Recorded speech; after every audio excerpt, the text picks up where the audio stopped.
இதை பற்றி நபி ஸல்லல்லாஹு அலைஹி வஸல்லம் அவங்களும் சொல்கிறாங்க. என்ன சொல்கிறாங்க அப்படின்னா, எனக்கு முந்தைய சமுதாயத்தினர் மத்தியில் அல்லாஹ் அனுப்பிய ஒவ்வொரு இறை தூதருக்கும் அவருடைய சமுதாயத்திலேயே சிறப்பு உதவியாளர்களும் நண்பர்களும் இல்லாமல் இருந்ததில்லை.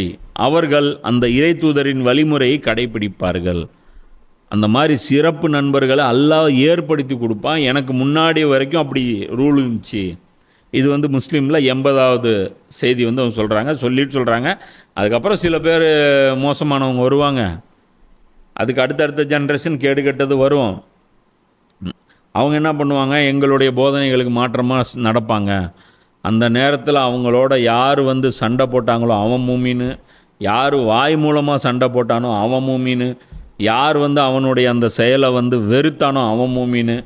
இதுக்கு கீழே ஈமான்கிறது கடுகளவு கூட கிடையாதுன்ட்டாங்க. நான் சொன்னல, சொர்க்கத்துக்கு நீ போகணும் அப்படின்னா கடுகளவு ஈமான் இருக்கணும். கடுகளவு ஈமானுடைய டெஃபினேஷன் என்ன அப்படின்னா, ஒரு தப்புன்னு உனக்கு தெரிஞ்சிருக்கணும்.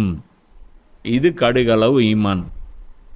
இப்போ நான் சொன்னல, குஃப்ரு, ஃபிஸ்கு, ஃபாசிக்கு, ஜாலிமு, காஃபிர், இந்த மூணுக்கும் டெஃபினேஷனே இன்றைக்கி உம்மத்தில் மெஜாரிட்டிக்கு தெரியல.